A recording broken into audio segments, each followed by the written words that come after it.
Assalamualaikum warahmatullahi wabarakatuh. Selamat malam, Pak Tatang Ahmad Taufik, Bu Ninik Fajar Puspita sebagai dosen eh, pengampu mata kuliah Manajemen Teknologi dan Inovasi. Di sini kami dari kelompok 10 ingin mempresentasikan hasil review kami terhadap buku Matt dan Shepard chapter 10 yang berjudul Innovation in a Global World. Lanjut. Ini tim dari kelompok 10, ada saya, ada Pak Feby, dan ada Pak Riza. Lanjut, Pak.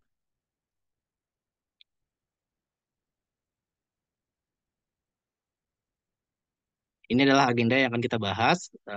Bahasan pertama itu bahasan saya, bahasan kedua dari Pak Feby, dan bahasan ketiga dari Pak Riza. Lanjut, Pak. Ya, sebelumnya kita menuju ke pengantar dari pelajaran ini, di mana eh, seiring berjalannya waktu tentunya akan ada perubahan kondisi pasar dan juga adanya juga eh, perubahan terkait teknologi. Itulah mendorong terjadinya inovasi dari sisi manajemen dan bisnis. Oleh karena itu dibuatlah chapter ini, chapter yang membahas tentang perubahan dari bisnis akibat globalisasi. Lanjut, Pak. Jika kita bicara globalisasi, ada beberapa pandangan dari tokoh yang mengartikan apa itu globalisasi. Dari Omae, dia berpandangan bahwa globalisasi itu dilihat dari objeknya. Globalisasi merupakan sesuatu yang bisa menyebabkan konvergensi selera atau persamaan preferensi terhadap suatu produk, sehingga nanti menghasilkan atau berdampak pada eh, cara menawarkan produknya dan bentuk organisasi seperti apa yang mencakup produk seperti demikian. Lalu ada juga pandangan dari Yip 92, itu juga dia berpandangan agak berbeda terkait dengan globalisasi, di mana ia melihat globalisasi dari objek. Bagaimana globalisasi itu eh, bisa menghasilkan sesuatu yang skalanya besar. Ya, itulah yang disebut globalisasi. Lanjut, Pak.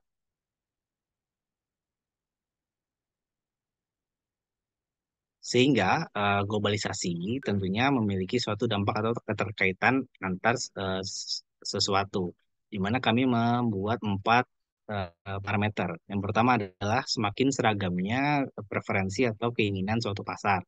Yang kedua adalah proses penggabungan dari pembelian atau proses penggabungan dari suatu kegiatan ekonomi.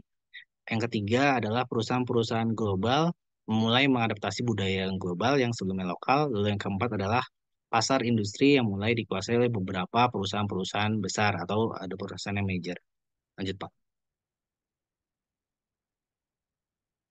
Bahasan pertama yang akan kami bahas adalah terkait tentang driver of globalization atau pendorong dari globalisasi itu sendiri. Lanjut, Pak. Apa saja sih yang bisa mendorong globalisasi itu terjadi? Ada empat kategorinya. Pertama adalah pasar. Pasar itu nanti kita akan membahas faktor-faktor di lingkungan pasar yang mempengaruhi globalisasi. Lalu ada cost. Cost itu nanti membahas tentang biaya operasional maupun biaya yang digunakan yang nanti memandu globalisasi. Selanjutnya juga ada government atau kebijakan pemerintah dan keadaan ekonomi yang mendorong globalisasi. Lalu ada kompetitif atau kompetitor yang menyebabkan salah satu atau pesaing perusahaannya juga mendorong untuk bisa beradaptasi terhadap globalisasi. Lanjut, Pak. Ya, ini yang pertama adalah uh, market driver atau pendorong dari faktor pasar, di mana ada empat kategorinya pendorong globalisasi. Pertama adalah homogeneous customer needs atau persamaan dari keinginan customer. Ini terjadi karena adanya globalisasi akibat konvergensi keinginan dari suatu pasar, sehingga hal tersebut bisa menyebabkan suatu pergerakan bisnis berskala global. Contohnya adalah McDonald, dia sudah bisa membuat salah satu produk seperti Big Mac yang kita sudah berpersepsi bahwa seluruh Big Mac di seluruh tempat semuanya akan menggambarkan rasa atau gambar looks yang sama. Yang kedua adalah globalisasi terkait customer, di mana ini mendorong kita mencakup banyak customer dari luar untuk dijadikan satu, untuk kita menyerap banyaknya customer dari ruang lingkupnya. Ini salah satu contohnya saya ambil adalah Zara, di mana dia mengambil banyaknya customer dari seluruh dunia untuk bisa berbelanja produk mereka yang mereka jajakan secara online. Lalu yang ketiga adalah global channel, yaitu channel yang lingkupannya secara global. Di sini saya ambil contoh, ada Amazon, di mana Amazon membuka banyak channel dari para penjual maupun para supplier untuk bisa connect langsung terhadap customer. Ini membuka jalan bagi para supplier untuk bisa meraih banyaknya customer dan lingkupnya lebih banyak daripada sebelumnya mereka berfokus pada lokal. Terakhir adalah transferable marketing atau pemasaran yang sifatnya masih bisa di transfer atau masih bisa diperjualbelikan secara berpindah-pindah. Ini saya ambil contoh adalah Coca-Cola karena Coca-Cola itu dia eh, sistem pemasarannya juga selain dia bisa membangun produk itu di mana saja, mereka juga bisa mengirimkan produk itu dari mana saja dan selalu secara quality mereka sama. Lanjut, Pak. Yang kedua adalah terkait cost driver atau pendorong biaya. Biaya-biaya yang mendorong kegiatan globalisasi di sini ada lima. Yang pertama adalah economic of scale and scope. Itu terkait dengan biaya yang diperoleh oleh perusahaan saat produksi dilakukan dalam skala besar. Contohnya adalah Samsung. Mereka melakukan skala besar, mungkin tidak dari Koreanya langsung, tapi mereka mendirikan beberapa eh, tempat produksi yang sifatnya untuk produksi secara massal, market-market tertentu atau market-market regional. Lalu yang kedua adalah learning and experience. Itu adalah ketika keadaannya perusahaan terus meningkatkan efisiensi dan keahlian mereka dalam melakukan proses produksi. Nah, di sini saya ambil contoh adalah Toyota, di mana dia itu mencoba untuk bisa terus belajar dalam memenuhi kebutuhan pasar, baik itu dari spare part-nya atau after sales-nya, hingga mereka terus mengembangkan salah satu produk yang eh, sesuai dengan keinginan pasar, baik itu kendaraan-kendaraan yang sifatnya city car maupun SUV. Yang ketiga adalah sourcing efisiensi atau eh, pengefisiensian untuk mendapatkan sumber daya. Hal ini memungkinkan sesuatu terjadi eh, lebih murah dari yang seharusnya, sehingga pembeli lebih bisa berkesempatan untuk mendapatkan atau bertemu langsung dengan supplier. Nah, di sini kita ambil contoh Uniqlo karena mereka melakukan eh, produksi langsung dari pabriknya mereka, tidak menggunakan perantara kedua. Lalu yang keempat adalah favorable logistik, di mana di sini saya ambil contoh Amazon. Amazon melakukan selain dia menyediakan platform untuk supplier terhadap customer, dia juga menyediakan layanan terkait pengiriman barang dan juga pengangkutan produk. Dan di sini mereka take over menjadi suatu kesempatan atau opportunity bisnis yang bisa mereka gunakan dalam lingkup global atau antar negara. Yang terakhir adalah teknologi development cost atau biaya terkait pengembangan teknologi seperti yang dilakukan oleh Pfizer di eh, beberapa tahun terakhir terkait pengembangan teknologi terhadap vaksin yang sifatnya juga secara global. Lanjut, Pak. Yang ketiga adalah terkait dengan kebijakan dan juga em, keadaan ekonomi. Di sini kami sampaikan ada empat jenis. Yang pertama adalah terhadap politik. Ini terkait tentang kebijakan yang dikeluarkan oleh pemerintah untuk mengatur aliran barang dan jasa. Yang kedua adalah integration of capital market atau kemampuan akses pasar untuk mendapatkan pasar modal secara global. Lalu yang ketiga adalah globally binding rules of law atau aturan hukum yang dibuat khusus untuk eh, mengakomodir kegiatan jual beli antar negara atau antar benua. Lalu yang terakhir adalah compatible technical standard atau keseragaman suatu produk yang diatur oleh pemerintah ataupun satuan aturan khusus atau standarisasi khusus. Lanjut, Pak.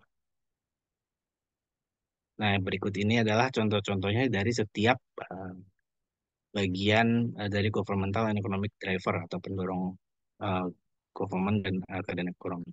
Di mana trade policies itu kebijakan yang dibuat, salah satu contohnya adalah ASEAN. Mereka mencoba membuat AFTA atau ASEAN Free Trade Area, mempermudah orang-orang atau perusahaan yang melakukan bisnis di area ASEAN untuk bisa lebih leluasa dalam melakukan aktivitasnya.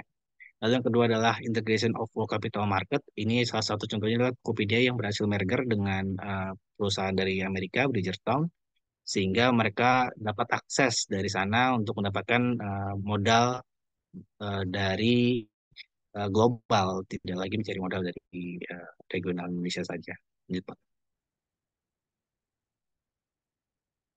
Dua contoh selanjutnya ini kait tadi binding rules of law secara global. Ini salah satunya adalah New York Convention membuat peraturan arbitrasi agar perusahaan multinasional bisa menyelesaikan masalah-masalah dispute ketika melakukan supply equipment. Lalu yang terakhir adalah compatible technical standards. Ini kita ambil contoh ISO atau International Organization for Standardization.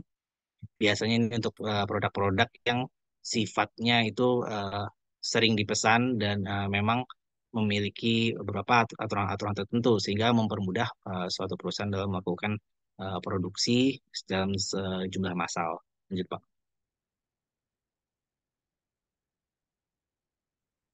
Nah, ini ada kompetitif driver atau pendorong globalisasi dari segi kompetitor. Pertama, itu globalisasi kompetitor atau globalized kompetitor. Itu adalah ketika pesaing mengadopsi pendekatan global untuk meningkatkan keuntungan mereka.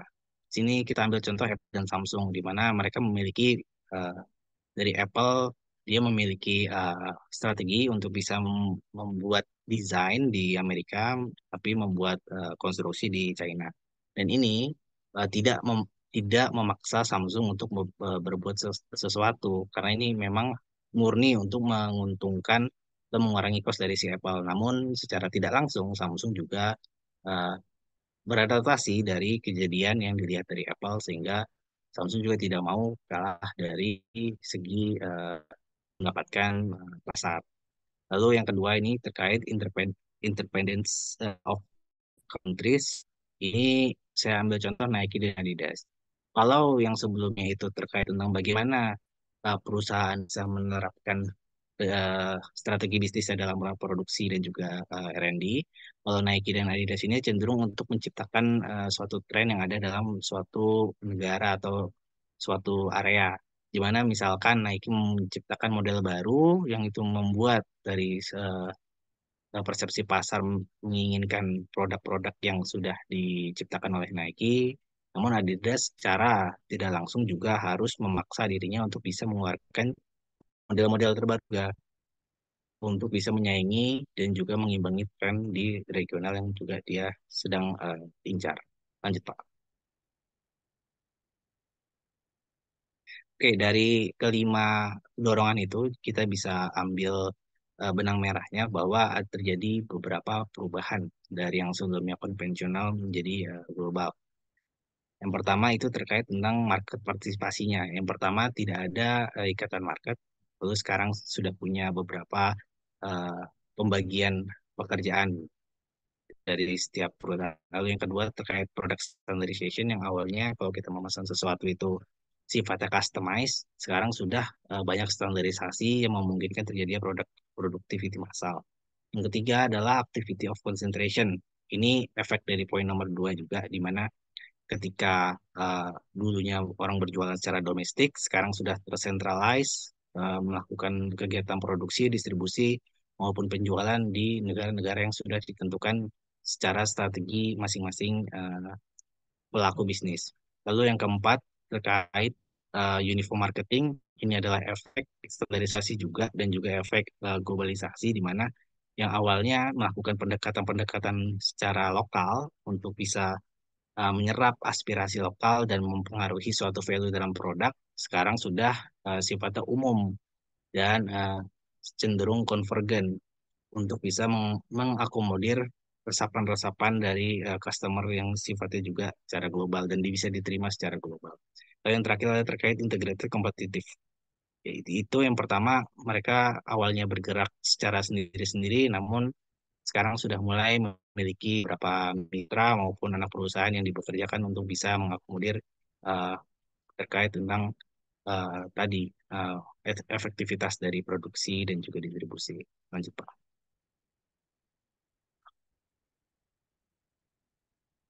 Oke, bahasan selanjutnya setelah kita mengetahui apa saja yang mendorong globalisasi, sekarang evolusi terhadap bisnisnya, bagaimana globalisasi bisa mempengaruhi efek atau berefek terhadap sistem bisnis. Lanjut, Pak.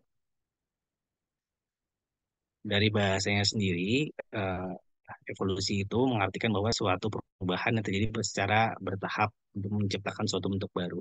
Sedangkan untuk bisnis sendiri itu merupakan aktivitas yang dilakukan untuk atau bertujuan mendapatkan keuntungan dari value yang diciptakan perusahaan tersebut. Lanjut, Pak. Nah, untuk kita bicara tentang bisnis, tentunya kita juga bicara tentang value dari suatu perusahaan, di mana perusahaan kadang memberikan value misalnya dalam bentuk jasa maupun dalam bentuk produk. Nah, oleh karena itu, setiap jasa atau produk tentunya memiliki life cycle-nya. Menurut dari Raymond Vernon itu berpandangan bahwa setiap produk itu awalnya memang diciptakan untuk memenuhi keperluan dari domestik. Namun, eh, setiap perusahaan cenderung terus berinovasi dan juga mematangkan suatu produknya hingga produk itu dewasa dan sampai akhirnya pasar sendirilah yang menyeleksi eh, keinginan dari produk tersebut dan perlunya inovasi untuk bisa meningkatkan kembali nilai jual dari produk tersebut. Lanjut, Pak. Ini adalah tahapan yang coba disampaikan oleh Raymond Fernand, di mana pada suatu produk tentunya akan mengalami suatu tahapan peluncuran produk baru atau innovation. Yang kedua adalah ketika produk baru diluncurkan, produk itu akan mengalami pertumbuhan dari minat masyarakat. Nah, dari pertumbuhan ini lanjut ke pendewasaan produk, di mana pertumbuhan ini terus berjalan dan hingga menghasilkan potensi untuk bisa mencapai pasar ekspor. Setelah mencapai pasar ekspor, maka terjadi peningkatan produksi ketika memang kita tidak mengaplikasikan globalisasi dalam perusahaan kita, maka dari segi transport dan lain sebagainya dari negara asal untuk kita mengakomodir resapan global tentunya akan menambah biaya sehingga diperlukanlah stabilisasi yang di sini maksudnya adalah berinovasi baik itu dari pengubahan bentuk atau cara menghasilkan produk tersebut maupun bisa menghasilkan atau mencari pasar baru yang sesuai dengan harga produk tersebut. Gitu, Pak. Oleh karena itu, untuk mengakomodir globalisasi tersebut, biasanya bisnis itu berubah atau berganti strategi yang dari awalnya domestik menjadi global. Ini adalah tiga hal penting yang kita coba sampaikan terkait perubahan strategi bisnis yang terjadi dalam bisnis model.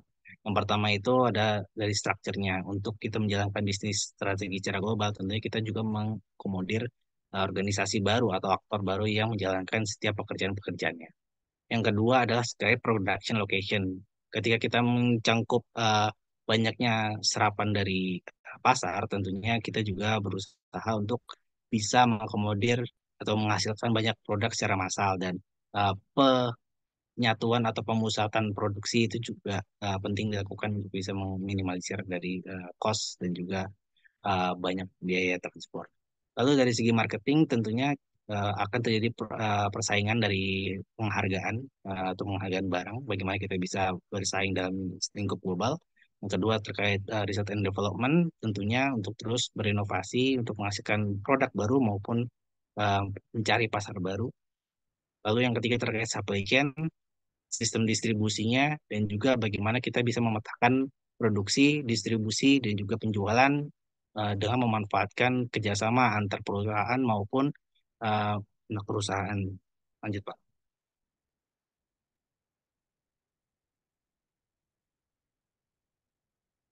Nah, dari diagram ini kita bisa melihat bahwa suatu perusahaan itu cenderung akan berkembang ketika mereka itu harus meningkatkan eh, dasarnya, baik itu awalnya dari lokal menuju eh, antar negara maupun dari cangkupan produknya yang bisa rasakan secara global.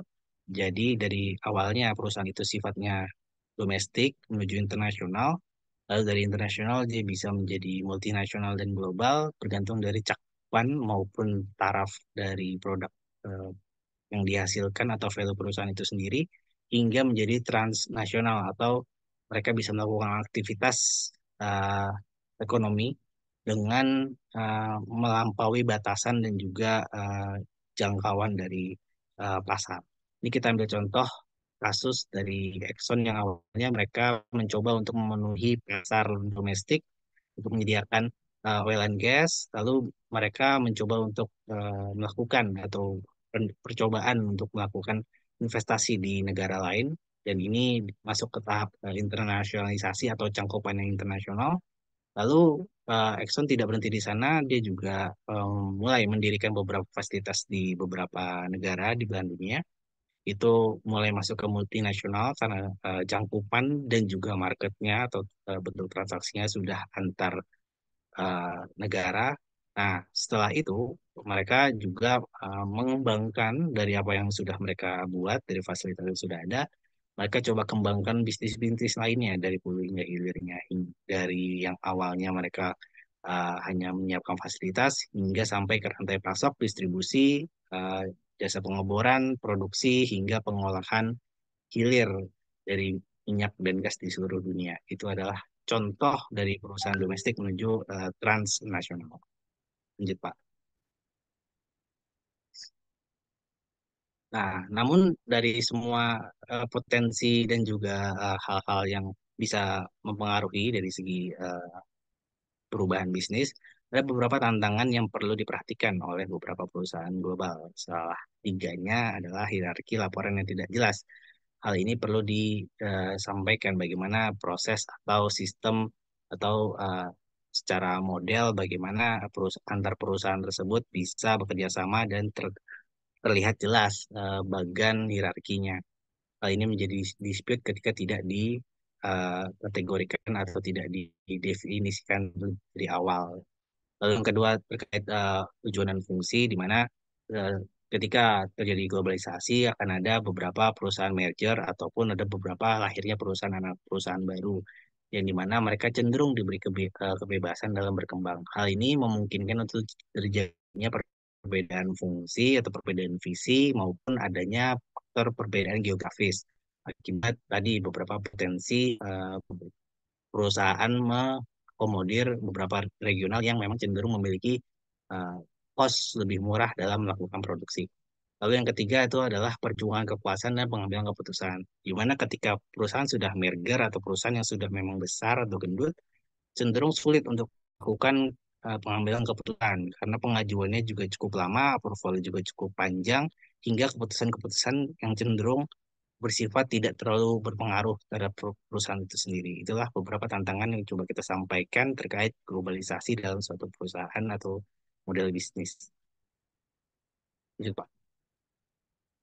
Ya, sekian dari saya untuk pembahasan uh, uh, pendorong dari globalisasi dan perubahannya terhadap bisnis. Selanjutnya akan dilanjutkan oleh Pak Febi.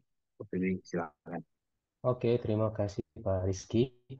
Materi berikutnya akan saya sampaikan berkaitan dengan konfigurasi dan struktur dalam inovasi global. Jadi, konfigurasi dan struktur ini tentunya merupakan bagian dari eh, suatu struktur, apa namanya, bagian struktur dari sebuah perusahaan dalam mereka mengembangkan inovasinya, mengembangkan R&D-nya mereka dalam globalisasi. Jadi di sini kami akan membahas ada 5 konfigurasi, baik eh, konfigurasi centralized dan decentralized yang dijelaskan oleh Bob Taylor dari buku referensi yang kami dapati. Konfigurasi yang pertama itu ada berkaitan dengan etnosentris. Ini adalah suatu model eh, konfigurasi yang sentralis atau terpusat dalam mengembangkan R&D-nya. Jadi organisasi ini terkonsentrasi pada negara asalnya, di mana negara asal ini menjadi pusat dari keunggulan teknologi dan pengetahuan yang ada di berbagai macam anak perusahaannya. Jadi negara asal ini menjadi pusat pengendalian aktivitas di mana kontrolnya sangat ketat dalam mengatur, dalam mengendalikan pengembangan dan penelitian dari inovasi perusahaan tersebut. Kemudian juga mereka melindungi transfer teknologi yang tidak direncanakan, jadi agar tidak dicuri orang dan sebagainya terkait dengan teknologi mereka, mereka melakukan pengontrolan yang ketat dalam pengembangan dari teknologi mereka. Kemudian aset pengetahuan perusahaan, personil utama, dan aktivitas berada di lokasi yang sama, jadi di negara asal. Nah, kekurangan dari etnosentris ini adalah kurang pekanya terhadap permintaan dan tren internasional yang sedang berkembang. Dan sering terjadi sindrom not invented here. Maksudnya adalah sindrom di mana negara asal sebagai pusat perkembangan teknologi ini tidak mau menerima masukan atau perkembangan teknologi yang dari luar, sehingga ini membuat mereka sering menganggap diri mereka adalah yang paling unggul dalam hal teknologi. Oke, selanjutnya saya akan bahas mengenai konfigurasi yang kedua berkaitan dengan geosentris. Ini merupakan konfigurasi yang terpusat. Konfigurasi ini dapat digunakan untuk mengatasi permasalahan yang ada di negara asal, di mana mereka bergantung pada penjualan luar negeri. Jadi upaya yang dapat dilakukan dalam geosentris, konfigurasi geosentris, itu dapat merekrut tenaga kerja yang multi budaya dan multinasional dengan harapan makin banyaknya masukan dan kreativitas yang terjadi di dalam perusahaan. Kemudian terlibatnya aktivitas mendengarkan pasar eksternal dengan tetap mempertahankan keunggulan efisiensi dari inovasi dan basis pengetahuan yang terpusat. Kemudian mengirimkan personil ke luar negeri untuk berkolaborasi dengan produsen lokal, pemasok, dan pelanggan utama. Ini adalah salah satu contoh yang dapat saya sampaikan bahwa perusahaan Nissan, salah satu perusahaan terbesar di Jepang itu melakukan riset mereka, pengembangan produk di Eropa dengan mengirimkan tenaga ahli mereka ke Eropa untuk melihat pengembangan pasar untuk satu produknya dia. Salah satu produknya itu adalah Nissan Primera ya. Jadi Primera ini dikembangkan berdasarkan dari inputan masukan dari customer lokal yang ada di Eropa. Model geosentris ini merupakan tentatif pertama menuju dari internalisasi dari sebuah penelitian dan pengembangan. Berikutnya adalah konfigurasi polisentris. Polisentris ini merupakan salah satu konfigurasi tersebar. Jadi R&D-nya itu tidak hanya berada di pusat, tapi juga akan dikembangkan di bawah anak-anak perusahaan. Jadi anak-anak perusahaan ini kemudian beroperasi sebagai unit bisnis yang independen dan terintegrasi dengan manajemen yang luas dan otonomi yang strategis. Jadi semua aktivitas inovasi R&D, respons secara produk lokal, sepenuhnya dilakukan oleh anak perusahaan.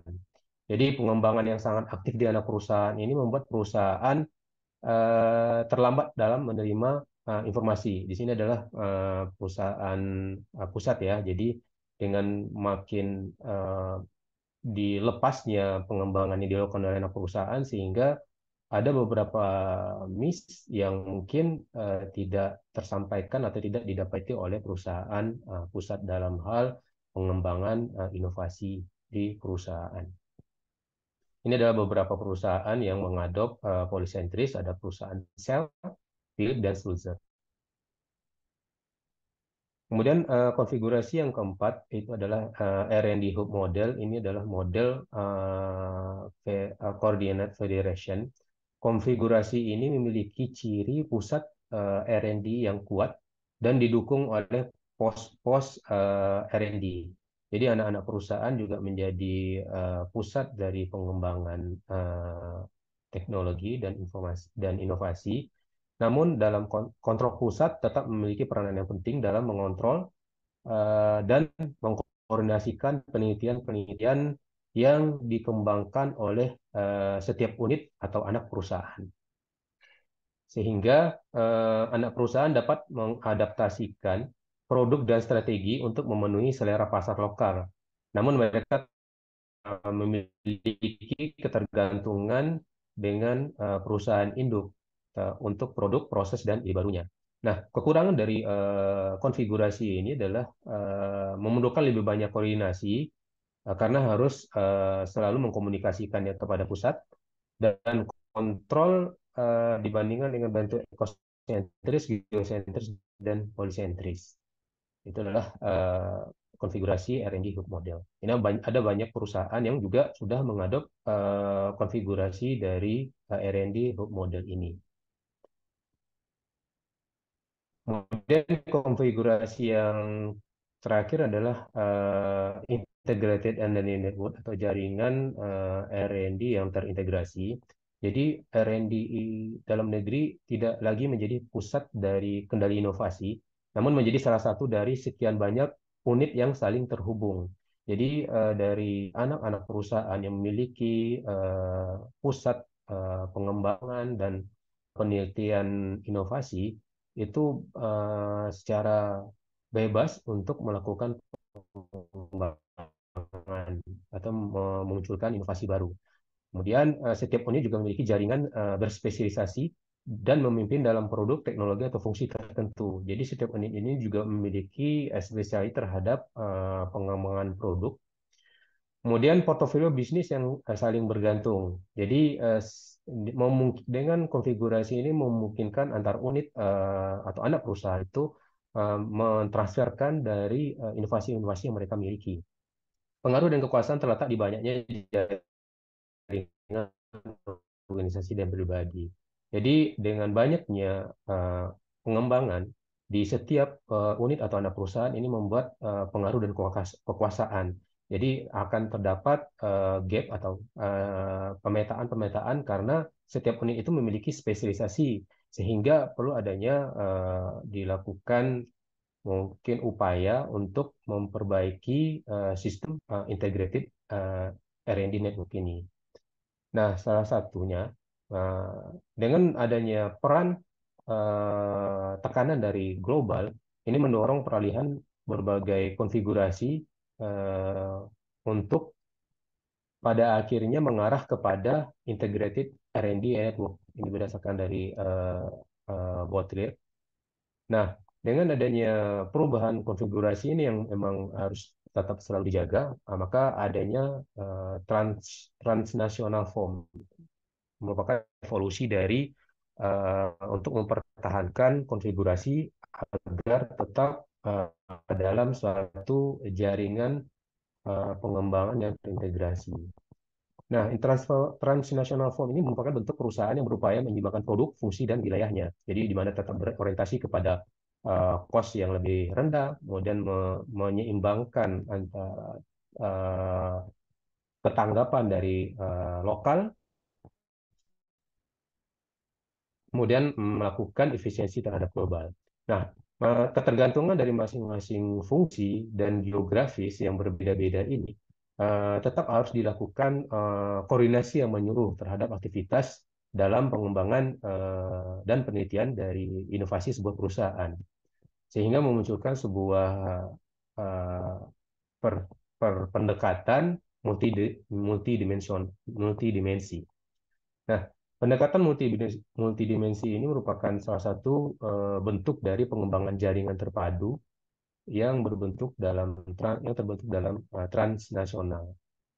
Ada tiga pendekatan multidimensi yang dapat digunakan. Pertama adalah perspektif multidimensi, di mana kemampuan anak perusahaan ini merespon dari kebutuhan lokal. Kemudian kemampuan kompetitif dari tingkat global dan respons strategi persaingan global. Kemudian kompetitif dalam menciptakan dan memanfaatkan kompetensi baru melalui inovasi dan transfer antar unit perusahaan. Kemudian yang kedua, pendekatan melalui kemampuan terdistribusi dan saling bergantung. Jadi integrated R&D network ini memberikan kesempatan pada berbagai bagian untuk mengembangkan keahliannya yang dapat dimanfaatkan di seluruh unit atau anak perusahaan. Kemudian proses terintegratif yang fleksibel tentunya ini didukung dengan adanya informasi yang terpusat, kemudian adanya formalisasi dan asosiasi eh, di antara unit perusahaan.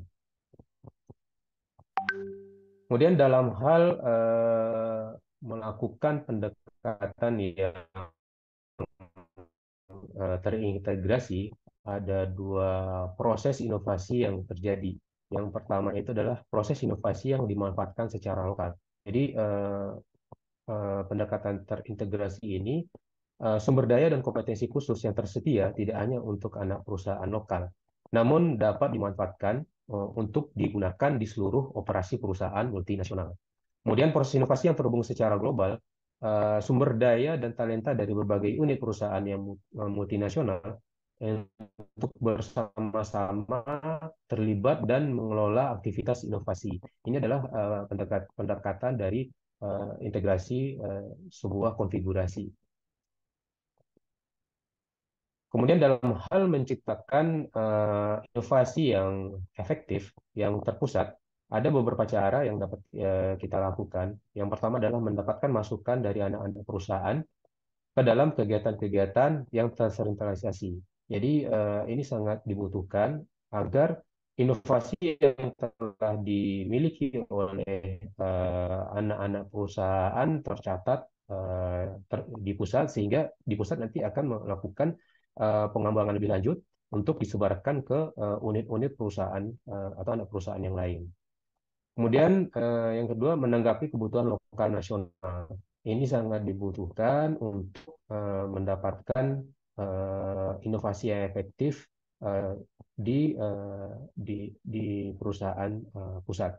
Kemudian kelolaan aliran tanggung jawab dan personil ini perlu dilakukan agar semua personil bertanggung jawab terhadap bagiannya masing-masing dalam upaya pengembangan inovasi yang efektif. Kemudian selain itu juga perlu dilakukan pembuatan dari inovasi lokal yang efisien. Ada tiga cara memberdayakan manajemen lokal agar bisa melakukan inovasi untuk pengembangan di lokal atau perusahaan asalnya. Kemudian menghubungkan manajer lokal dengan proses pengambilan keputusan. Jadi manajer lokal ini diberikan keleluasaan dalam mengambil keputusan sehingga inovasi-inovasi lokal yang nantinya akan menjadi inovasi global akan muncul. Kemudian memaksakan integrasi antar fungsi yang ketat. Ini diperlukan untuk mengkontrol dari kualitas pengembangan dan penelitian yang dilakukan sehingga membentuk sebuah inovasi yang terintegrasi. Mungkin itu paparan yang dapat saya sampaikan terkait dengan konfigurasi dan struktur dalam menciptakan sebuah inovasi global. Selanjutnya akan disampaikan oleh rekan saya Pak Rija. Silakan Pak Rija. Baik, terima kasih Pak Feby. Materi selanjutnya adalah mengenai Innovation, Subsidiary Location and Management. Ini di mana kita akan melihat peran dari anak perusahaan ya. Kemudian juga bagaimana menentukan lokasi ataupun teknis manajemennya seperti apa. Di next, Mas Feby. Jadi dalam melakukan inovasi secara global, tentunya kita perlu mempertimbangkan terlebih dahulu ya, di mana research and development itu akan dilaksanakan. Kemudian bagaimana kita menentukan fokus suatu perusahaan, eh, anak perusahaan, perannya seperti apa. Nah, ini tentunya kita perlu melakukan pendalaman lebih jauh. Dalam melakukan bisnis, setiap perusahaan tentu memiliki apa yang disebut dengan competitive advantage. Kemudian ada juga yang disebut dengan comparative advantage. Nah, competitive advantage ini adalah suatu keuntungan yang dimiliki oleh suatu perusahaan yang membedakannya dari kompetitornya. Seperti misalnya pada skill dan kompetensi personel yang dimiliki oleh suatu perusahaan. Kemudian untuk comparative advantage ini keuntungan yang dimiliki perusahaan secara lokasi, sumber daya ataupun area operasi. Nah, di sini comparative advantage ini akan memberikan penawaran harga yang lebih murah secara cost untuk barang dan jasa yang sama dibandingkan dengan apa yang ditawarkan perusahaan yang lain. Di next, Mas. Jadi, nah, di sini kita bisa melihat karakteristik dari comparative advantage, bagaimana kita bisa melihat positioning dari masing-masing perusahaan ya. Jadi untuk perusahaan yang ataupun yang masuk dalam kategori di negara berkembang atau developed nations, ini akan memiliki kelebihan atau keuntungan dari segi capital ya. Tentunya juga itu akan berkaitan dengan kemampuan perusahaan tersebut untuk bisa melaksanakan R&D atau research and development. Ini sangat cocok untuk perusahaan-perusahaan yang mempunyai kemampuan di bidang R&D dan advanced elektronik ya. Kemudian ada juga di area kedua yang kita sebut dengan NIC atau Newly Industrializing Countries. Nah, di sini cocok untuk perusahaan-perusahaan yang berada di negara yang memiliki kemampuan untuk melakukan basic manufacturing. Nah, yang terakhir ini ada LDC atau Less Developed Countries. Di sini lebih cocok untuk pengembangan yang terkait dengan uh, labor ya. Di sini yang secara capital tidak terlalu besar, tetapi lebih banyak intensitas terhadap labor. Contohnya mungkin di food processing ataupun di simple consumer goods. Next, Pak Feby. Nah, ketika kita sudah menentukan lokasi R&D-nya, kemudian di mana lokasi dari anak perusahaan tersebut, peran dari anak perusahaan itu bisa kita lihat dan kita bagi menjadi 4 area sebenarnya. Dari 2 sumbu ya, di sini ada yang pertama itu eh, bagaimana kompetensi dari organisasinya, area apa kompetensi lokal di sana. Kemudian sumbu yang lainnya adalah bagaimana market yang ada, apakah dia market yang strategis atau tidak. Nah, untuk segmen yang pertama yaitu strategic leader, ini di mana kompetensi R&D-nya cukup tinggi, kemudian juga dia berada di market pasar yang strategis dan penting. Nah, untuk segmen ini anak perusahaan bisa menjadi partner dari perusahaan utama ya. Jadi dia akan menjadi pendamping di sana. Kemudian ada segmen kedua yaitu kontributor, di mana jika ini perusahaan atau anak perusahaan memiliki keunggulan kompetensi R&D yang cukup tinggi, tetapi beroperasi pada market yang tidak terlalu penting. Nah, ini perannya akan sebagai support bagi perusahaan utamanya. Kemudian ada yang disebut dengan implementer. Ini ketika kompetensi R&D-nya minim, tapi juga beroperasi pada area market yang tidak penting. Nah, ini biasanya untuk perusahaan-perusahaan yang bergerak di bidang perakitan. Kemudian yang terakhir ini ada di segmen yang black hole ya untuk perannya. Di sini beroperasi di market yang sebenarnya strategis dan penting, tetapi tidak ditunjang dengan kompetensi dan resource yang mumpuni.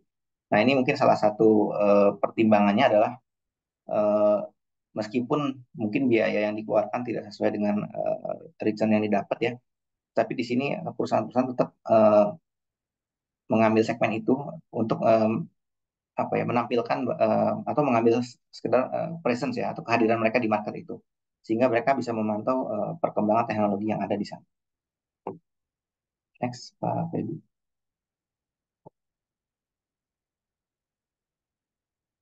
Nah, tentunya ketika kita berbicara global innovation, tentunya timnya yang berada di sana akan cukup bervariasi dan beragam. Jadi seperti yang kita bisa lihat di samping ada perbandingan yang grafik ya dari 2 sumbu, yaitu yang pertama adalah bagaimana tingkat dari interaksi kognitif yang ada, kemudian di sumbu yang lain juga adalah bagaimana eh, konfigurasi dari diversity ya atau keragaman yang ada. Nah, keberagaman tim akan menghasilkan keterampilan dan pengetahuan yang berbeda ya dari anak perusahaan yang berbeda di negara yang juga berbeda. Nah, hal ini akan menciptakan tingkat keragaman kognitif yang tinggi. Ini menurut Govindarajan dan Gupta di tahun 2001.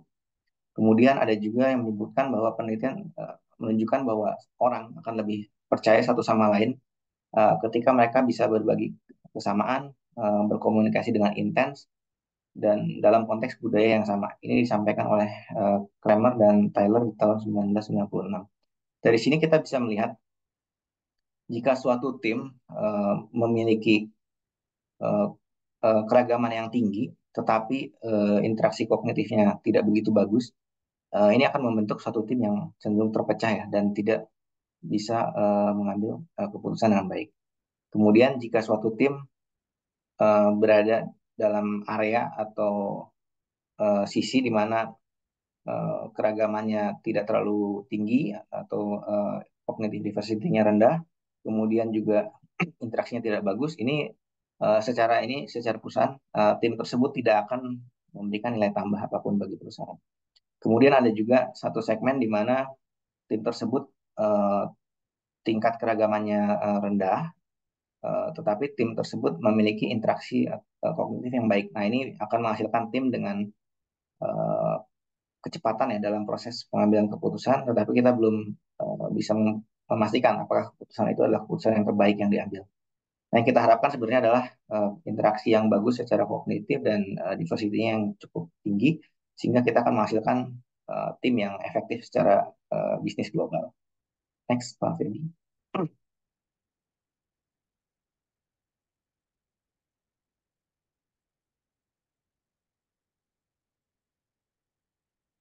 Ya, tentunya ketika kita memanage tim yang beragam, ada hal-hal yang juga menjadi tantangan bagi perusahaan ya. Yang pertama itu adalah terkait dengan kendala komunikasi dan juga bagaimana membangun kepercayaan di antara sesama tim. Di sini bisa kita saksikan bersama ya beberapa upaya-upaya yang bisa dilakukan oleh perusahaan untuk mengatasi kendala komunikasi yang ada. Ini bisa dilakukan dengan melakukan eh, training bahasa antar bahasa, terus kemudian ada cross cultural training, kemudian juga bisa melakukan rotasi dalam melakukan tempat meeting. Nah, ini akan berperan cukup penting bagi tim untuk bisa mengatasi kendala komunikasi. Kemudian untuk menumbuhkan budaya saling percaya ini tentunya yang pertama yang paling penting adalah kita menjadwalkan face to face meeting. Nah, ketika kita bisa berkomunikasi langsung, ini akan menimbulkan menumbuhkan kepercayaan yang cukup tinggi sama tim. Kemudian juga bagaimana perusahaan bisa menerapkan sistem reward dan konsekuensi bagi tim ya, sehingga performa tim akan tetap terjaga. Itu beberapa tips yang bisa kita gunakan untuk mengelola tim yang berbeda secara background. Next, Pak Feby. Kemudian ketika berbicara inovasi global, tentunya di sini memerlukan peran dari seorang leader ya. Ini kita bisa membaginya menjadi empat peran gitu ya atau tanggung jawab. Yang pertama Global Business Manager, kemudian ada Worldwide Functional Manager, ada Geographic Subsidiary Manager, dan terakhir adalah Top Level Corporate Manager. Di sini peran-perannya bisa kita lihat bersama. Ada yang untuk Global Business Manager, yang pertama dia harus mampu menjalankan perannya sebagai worldwide business strategist. Dia harus mampu melihat peluang dan risiko dari seluruh negara, kemudian mengintegrasikannya dengan berbagai sudut pandang sehingga menjadi suatu strategi untuk dapat bersaing di pasar. Kemudian menjadi arsitek dari resource dan uh, aset yang ada ya. Jadi uh, manajer ini harus mampu mengordinasikan semua sumber daya dan aset untuk mencapai tujuan efisiensi global tadi. Kemudian ya, yang ketiga dia juga harus mampu sebagai cross border koordinator. Jadi dia harus bisa memastikan arus informasi, manpower dan ketersediaan barang antar unit berhubungan dengan lancar ya. Itu yang cukup penting. Kemudian peran yang kedua sebagai functional manager. Di sini ada perannya sebagai worldwide intelligence scanner.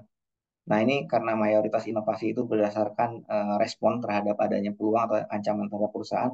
Di sini manajer fungsional perlu mewaspadai perkembangan-perkembangan tersebut dan sehingga bisa menciptakan peluang inovasi bagi perusahaan. Kemudian ada yang disebut dengan cross pollinator best practice di sini di mana manajer tersebut harus mampu menentukan best practice apa yang cocok dan kemudian memfasilitasi untuk dieksekusi di organisasi tersebut. Kemudian ada juga yang disebut dengan Champion of Transitional Innovation. Di sini uh, seorang manajer tersebut harus mampu menjadi leader dan dalam fungsinya dan juga dengan fungsi lain untuk berkolaborasi dan mendapatkan inovasi serta solusi. Kemudian kita berbicara mengenai Geographic Subsidiary Manager. Di sini perannya eh, ada beberapa peran. Yang pertama itu Cultural Interpreter. Di sini dia harus mampu menempatkan perusahaan untuk bisa bersaing dengan perusahaan lokal dengan tetap membangun kolaborasi yang baik dengan adat istiadat di sana. Kemudian ada juga yang perannya sebagai National Defender and Advocate. Tentunya perusahaan yang multinasional ini biasanya memiliki pendekatan yang kuat terhadap standarnya. Nah, ketika akan menerapkan itu di area lain atau di suatu negara tertentu, nah ini biasanya terdapat tantangan. Nah, tugasnya bagaimana standar tersebut dapat diterapkan dengan baik di sana. Kemudian ada yang disebut dengan frontline implementer of corporate strategy. Nah, di sini bagaimana bisa memastikan implementasi dari strategi perusahaan dapat dijalankan di anak perusahaan. Meskipun seringkali penerapannya cukup sulit ya. Kemudian yang terakhir, top level corporate manager. Di sini secara umum dia harus menjadi leader dan memberikan arahan dan memastikan adanya integrasi dari unit yang berbeda dan mengembangkan cara-cara baru sehingga perusahaan dapat beroperasi dengan jangka waktu yang cukup lama. Ini juga menjadi tantangan bagi suatu perusahaan. Next, Pak Febi. Nah, di sini kita bisa lihat ada beberapa peran dan proses dari leadership. Yang pertama ada fase entrepreneurial proses, kemudian integration proses, dan renewal proses. Di entrepreneurial proses ini, di mana perusahaan harus mencari peluang-peluang baru ya, dan menciptakan produk baru. Kemudian integrasi proses ini adalah menciptakan dan memanfaatkan hubungan antara SDM yang ada. Dan kemudian yang terpenting adalah renewal proses. Nah, ini kunci untuk memastikan bahwa organisasi telah melakukan revitalisasi unitnya sehingga dapat beroperasi dengan jangka waktu yang cukup lama. Next, Pak Feby. Sebagai kesimpulan, dengan adanya tekanan pada globalisasi, perusahaan tidak lagi hanya bisa berfokus pada market domestik karena para pesaingnya atau kompetitor sudah melakukan ekspansi market global ya. Dengan adanya tekanan tersebut, banyak perusahaan sudah melakukan restruktur organisasi sehingga operasinya dapat mengimbangi globalisasi yang ada. Nah, ini pola-polanya tadi seperti sudah disampaikan, ada ekosentrik, geosentrik, polisentrik, R&D hub, dan integrated network-nya. Tadi juga sudah sempat dibahas bagaimana upaya-upaya yang dilakukan dalam mengelola tim yang berbeda, kemudian juga tantangan yang ada. Itu yang dapat disampaikan dari kelompok kami. Berikut adalah beberapa referensi yang ada yang kami gunakan dalam presentasi kali ini. Sebagai penutup, saya kirimkan pantun. Anak kecil duduk di papan, memakai dasi dan juga celana. Puluhan menit sudah dipaparkan. Semoga presentasi kami dapat memberikan berkah. Terima kasih. Saya tutup. Assalamualaikum warahmatullahi wabarakatuh. Selamat malam teman-teman semua.